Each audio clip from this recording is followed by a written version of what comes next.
Para falar sobre controle regular das finanças. Aí você que está nos ouvindo, né? Você tem o controle das finanças, quanto entra, quanto sai. Isso não serve só para a empresa, serve também para o nosso dia a dia, né? Para a gente ter a finança familiar bem controlada. E é sobre isso que eu vou falar agora com o Diego Santos, especialista da Serasa, que está aqui com a gente, porque a Serasa tem um estudo, olha só, que mais de 3.000 pessoas têm uma tendência, né, de seus perfis aí, foram divididos conforme a pontuação. A Serasa tem um score financeiro. Então tem lá a divisão, baixa, regular, bom e excelente.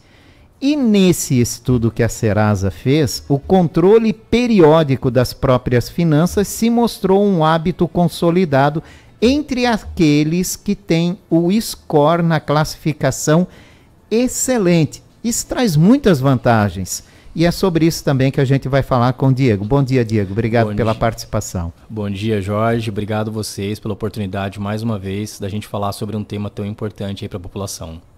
Que é a questão das finanças, né? Tem muita gente que não se entende com essa questão, né? Muita gente que não se entende e às vezes não quer entender, tá, Jorge? E aí é onde está a oportunidade, é a gente conseguir entender e começar a olhar para esse assunto com a seriedade que ele pede. E qual é a principal dificuldade, né, que vocês recebem lá na Serasa? A principal dificuldade que a gente percebe, e aí eu vou até entrar num item que você mencionou aí, é a falta de controle das pessoas. Só que essa falta de controle ela vem de uma causa raiz, que é a falta do conhecimento. Hoje, o grande impacto que as pessoas sofrem na vida financeira deles, Jorge, é muito relacionado pela falta de controle.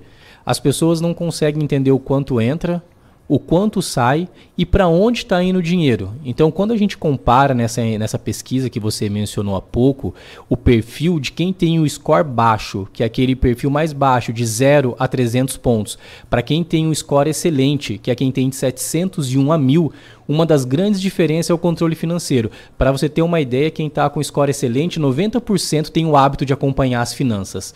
E para quem tem o score ruim, abaixo de 60% na pesquisa as pessoas mencionaram que acompanhava de alguma forma. Às vezes eu acho que tem muitas pessoas que não querem botar tudo no papel porque não querem abrir mão de alguma coisa, sabe? Sim, porque sim. na verdade, a gente sabe onde dói mais no bolso. Sim.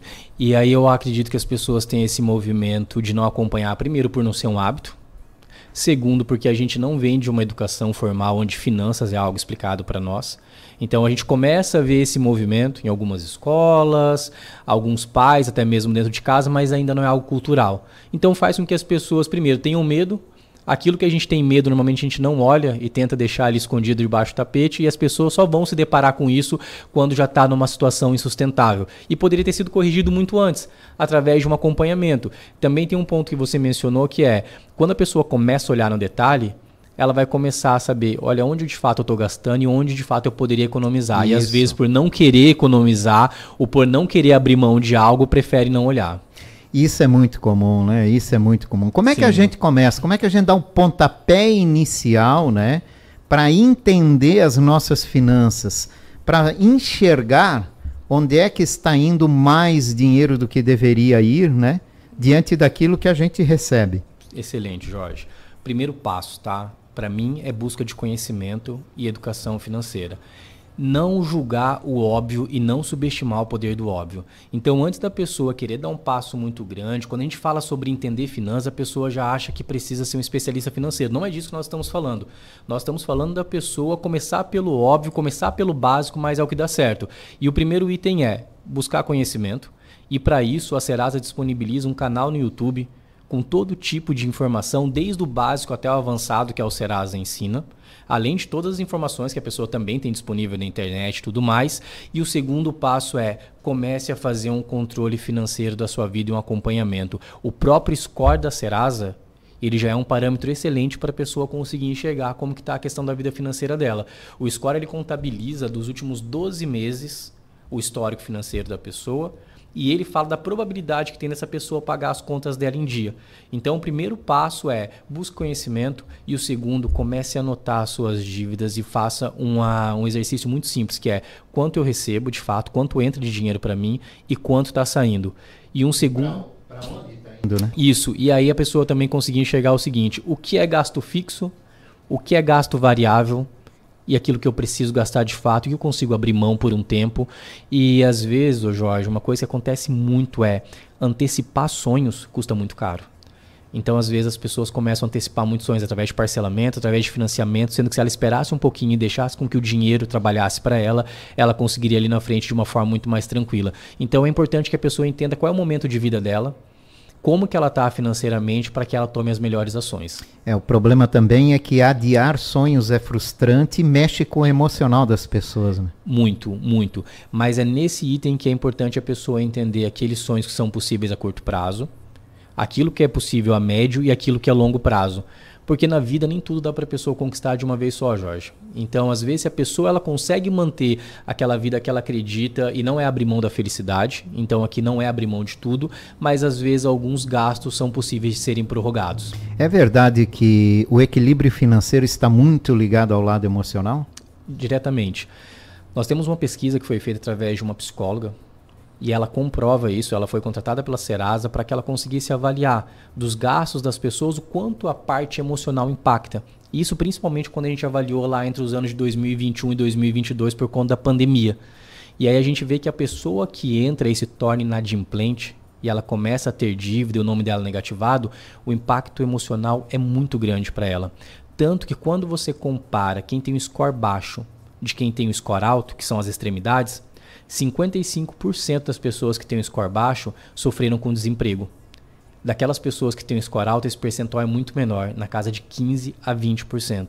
E aí isso aí traz um monte de impactos. Então a pessoa que ela está com o emocional dela impactado, isso impacta na vida financeira e o oposto também é verdadeiro. Quando ela começa a ter impacto na vida financeira, se ela não cuida, isso diretamente vai afetar o emocional dela.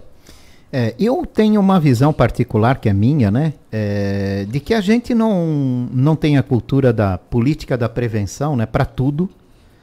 Não é só na saúde, não é só na educação, é no financeiro também a gente não tem. E por não ter a política da prevenção, quando alguém tenta te orientar e falar, e se não der certo, ele é taxado do quê? Ele é taxado de uma pessoa negativista. Quando, na verdade, o negativista é aquele cara que diz, não vai dar certo. Sim. Quando a pessoa diz, né, e se não der certo? Né, qual é o teu planejamento, qual é o teu plano? Justamente para não ter um impacto emocional, um impacto financeiro. E as pessoas muitas vezes não pensam nisso. Sim, sim. Né? Trabalhar com as opções. É um planejamento só altamente positivo, né? Sim. Quando ele existe, né, Jorge? Porque às vezes que as pessoas tocam é sem planejamento.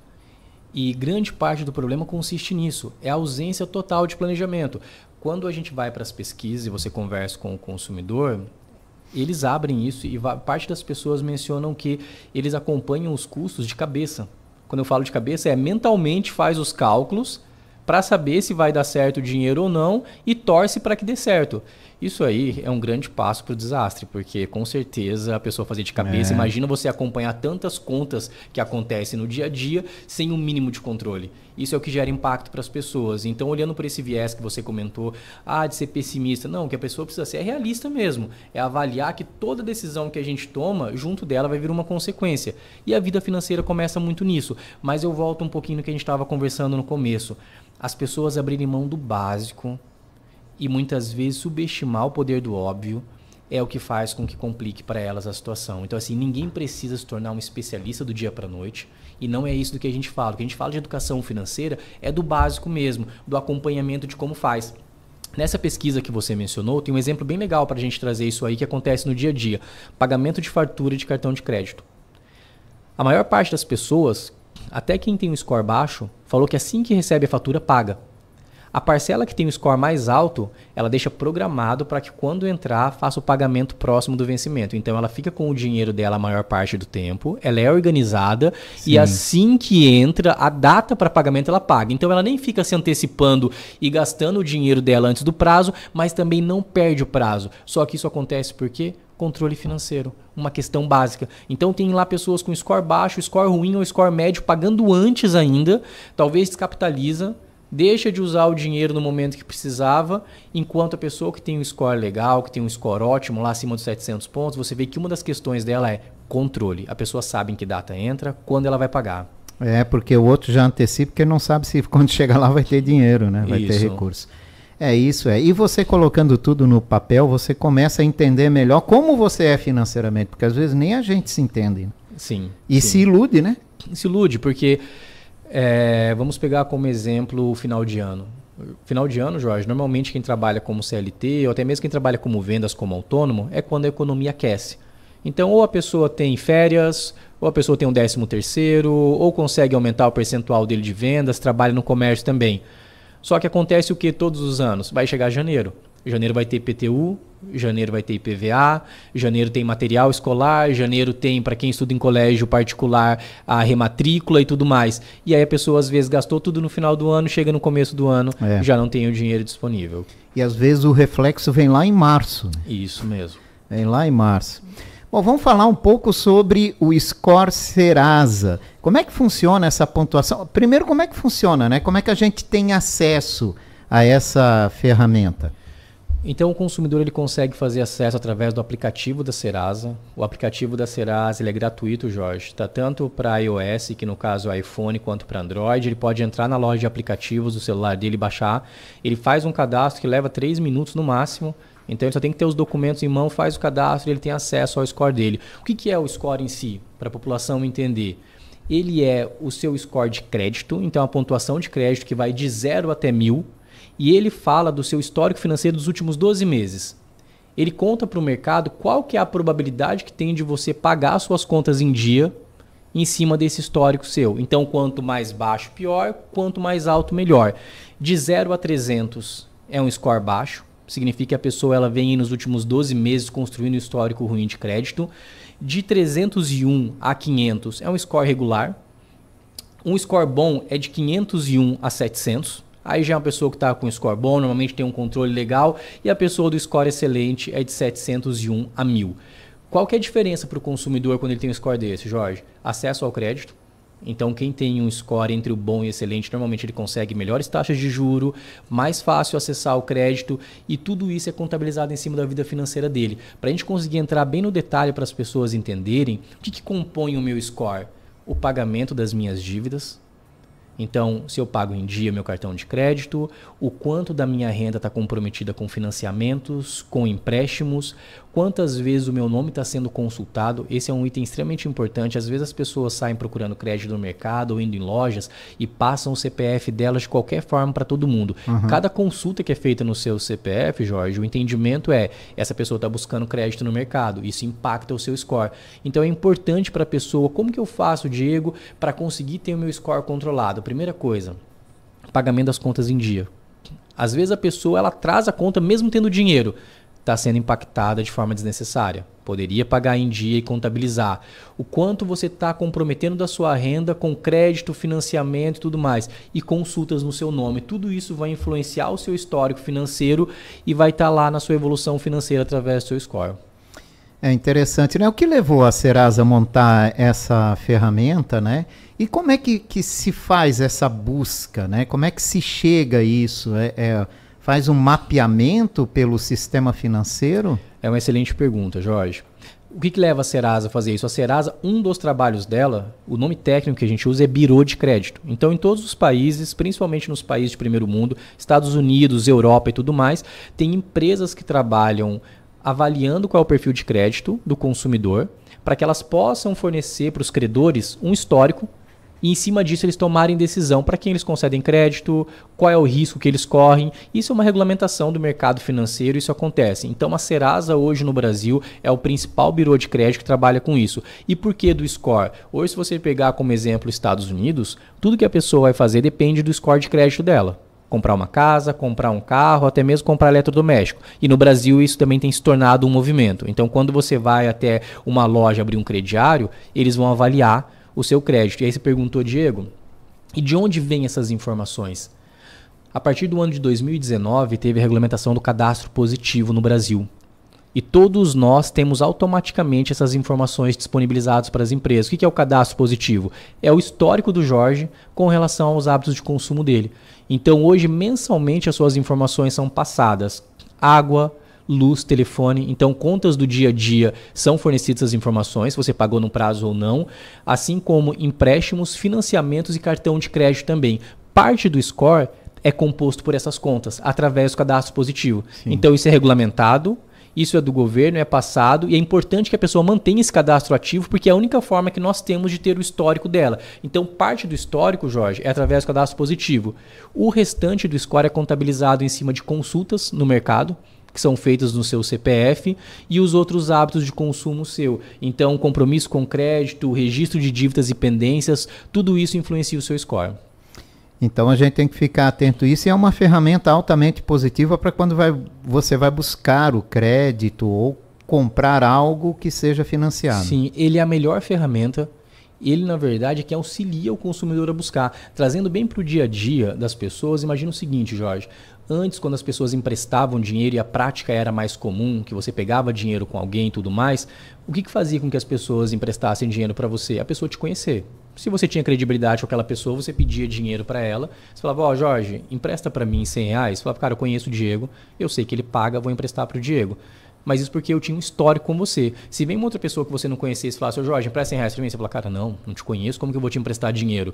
Conforme as coisas vão crescendo e o mercado vai evoluindo, o score é quem traz essa informação para as empresas. Então, como o credor não conhece todo mundo, e agora nós temos um mercado muito grande, o score é quem traz essa visão e pode falar para as empresas o seguinte, olha, o Jorge é um bom pagador, pelo score dele, a chance que você tem de receber o dinheiro que ele está emprestando de você é muito grande. Aí eles vão falar, então para o Jorge eu vou emprestar. Quanto que o inverso também é verdadeiro. Se a pessoa tiver o score muito baixo, a chance dele conseguir crédito no mercado é menor. Certo. Uma coisa que tem deixado as pessoas muito preocupadas, Diego, é jogar CPF ali, jogar lá, dar dados, né? Entregar dados em sistemas, ligações telefônicas que você recebe a toda hora te oferecendo um monte de coisa que você não tem interesse. Quando você baixa o aplicativo da Serasa e você coloca ali seus dados que são necessários para que todas essas ferramentas estejam disponíveis para a gente, qual é a segurança que nós temos, né, que nós não vamos ser incomodados dali para frente? Cara, esse é um excelente ponto, tá? É importante que as pessoas fiquem incomodadas mesmo, Jorge, de passar o CPF. Isso ainda não é cultural para nós, as pessoas têm que estar habituadas cada vez mais assim. Não se passa CPF do nada. Nem em loja, nem em comércio. Essa é uma das melhores dicas que a gente pode dar para as pessoas evitarem fraude, tá? Então, o seu CPF é o número que acompanha a sua vida no Brasil e é importante, de fato, que a pessoa tenha esse cuidado. Agora, indo direto na sua pergunta, que é, qual é a garantia que nós temos, Diego? Hoje, nós temos uma lei e por isso é importante da gente ter um mercado regulamentado, que é a LGPD. Então, a Lei Geral de Proteção de Dados. Quando você faz o cadastro no aplicativo da Serasa, tem os termos e condições para a gente fazer o contato com você ou até mesmo de que forma a gente pode usar os seus dados. Nós não usamos os dados de quem faz cadastro para passar para terceiros nem nada disso. Aqueles dados eles ficam guardados. A Serasa é uma empresa de extrema segurança e a gente não fica entrando em contato com o consumidor no porte desses dados. Pelo contrário, o contato dele é ativo. É ele que vai até o aplicativo e busca as informações. E caso ele queira falar conosco, tem os canais de contato. Mas a gente não usa desse cadastro para ficar entrando em contato de vezes sucessivas com eles. Ah, Diego, mas e as outras empresas que fazem isso? Isso é uma questão também preocupante, né? Sim. Aí daqui a pouco começa a vir empresas me oferecendo financiamento ou serviços e por aí afora. Sim. Nunca será através do cadastro da Serasa, tá, Jorge? Porque a gente não fornece base de dados nossa para outras empresas. Quando as outras empresas entram em contato, quais são as opções que o consumidor tem? Ele tem desde a opção de bloquear as empresas e principalmente entender que se essas empresas estão entrando em contato com ele, onde que ele está cadastrando o CPF dele. Por isso que ele tem que ter muito cuidado. Ah, vou fazer um cadastro em um site para ver um financiamento. Cara, de cuidado para ficar digitando o seu CPF lá. É confiável? Qual é a empresa? Porque parte dos contatos que o consumidor recebe são de informações que ele mesmo forneceu, tá? Então todo cuidado é pouco, mas na Serasa é garantido essa segurança. A garantia é total, Jorge. Tanto que quando ele faz o cadastro, como eu mencionei para você, acessou, ele vai lá ter o termo e condição de uso, o que garante para ele esse cuidado. Eu acredito que nós somos a empresa mais segura para cuidar de dados no país, sem sombra de dúvidas. Então, o consumidor, ao fazer o cadastro na Serasa, ele pode ficar despreocupado que os dados dele estão bem guardados. Eu sou do tempo da Roberta, né, cara? Quando a gente recebia uma cartinha da Serasa, a gente queria correr 3 dias, né, Roberta? Não é mais assim, né? A Serasa agora não é só cobrança, é educação acima de tudo, né? É muito, muito importante isso. Você trazendo esse exemplo da carta, antes, quando as pessoas pensavam em Serasa, trazia para elas o medo da negativação. Dívida, isso. A pessoa sabia que ao receber a nossa carta, ela estava negativada. Hoje, quando a Serasa faz pesquisa para entender com o consumidor qual é a visão que eles têm a respeito da nossa marca, a visão que eles têm é: o Serasa é meu parceiro financeiro. Então tem muito mais uma questão de nome de credibilidade do que nome que traz medo. E olha que mudança é importante, porque hoje a gente fornece para o consumidor toda uma gama de serviços para que ele consiga cuidar da vida financeira dele. Diego, existe a cartinha da Serasa ainda? Existe. A cartinha que é importante, tá? Não é a Serasa que é negativo o consumidor, quem é negativo é o credor. Então é a pessoa para quem você está devendo que entra em contato com a Serasa e fala: eu quero negativar essa pessoa. O trabalho que a gente faz é conseguir dar conhecimento para o consumidor de que ele está negativado. Mas hoje não é mais o principal motivo que faz as pessoas lembrarem da Serasa. Quais são os principais motivos hoje que fazem com que a pessoa lembre da Serasa? Limpa Nome, que é a plataforma que nós temos de negociação. Para trazer um número importante para vocês, só no mês de março, as dívidas negociadas pela plataforma da Serasa somaram um desconto de mais de 11 bilhões. Nós estamos falando de bilhões, não são milhões, tá? Bilhões, porque nós temos mais de 500 empresas que são credores, que cadastraram na nossa plataforma e o consumidor pode entrar a negociar com a gente. Então, uma das principais coisas quando a pessoa pensa em Serasa é: cara, eu tenho a oportunidade de negociar pelo Limpa Nome, onde eu vou ter melhores condições, o acesso vai ser facilitado e eu consigo fazer isso de forma online. Eles pensam em score, porque o score hoje está na boca do povo, então as pessoas pensam sobre score, isso conta muito para eles, e sem contar todos os outros nossos serviços, como nós temos o Premium também, que é o monitoramento do CPF do consumidor. O consumidor que quer ter o CPF dele sendo monitorado 24 horas por dia, ele consegue isso através de um serviço da Serasa. Então a gente deixa lá no passado essa questão que era um medo, e agora o que a gente passa é ter essa visão de ser um parceiro financeiro da população, Jorge. E como faz, né, para baixar o aplicativo da Serasa e ter todas essas oportunidades? Legal, Jorge. O consumidor ele consegue baixar então pela loja de aplicativos dele no celular, e ele também consegue acessar pelo site serasa.com.br. Então, se a pessoa não está muito habituada e parte da nossa população ainda não está digitalizada, nós sabemos disso, ele consegue através do site. Diego, tem atendimento para quem não tem celular e não vai conseguir acessar a internet? Todas as agências dos Correios no Brasil são parceiros da Serasa. Então, para aquela pessoa, Jorge, que hoje não tem acesso à internet, mas ela quer saber se tem a oportunidade de negociar uma dívida através da Serasa ou consultar se o nome dela está com uma negativação ou não, ele pode se dirigir a qualquer agência do Correio no país e lá ele consegue fazer esse serviço. Essa é uma forma que a Serasa conseguiu disponibilizar para essa parte da população que ainda não tem acesso ao atendimento através, seja do site ou seja do aplicativo. Tá certo. Diego, muito obrigado pela tua participação aqui. Uma ótima sexta-feira. Jorge, muito obrigado a vocês pela oportunidade, por abrir esse espaço para nós. Uma ótima sexta para você também e para os seus ouvintes. Diego Santos, especialista Serasa, falou com a gente hoje, né, sobre a necessidade do controle regular da finança e as opções, as ferramentas que a Serasa disponibiliza para você ter uma educação financeira.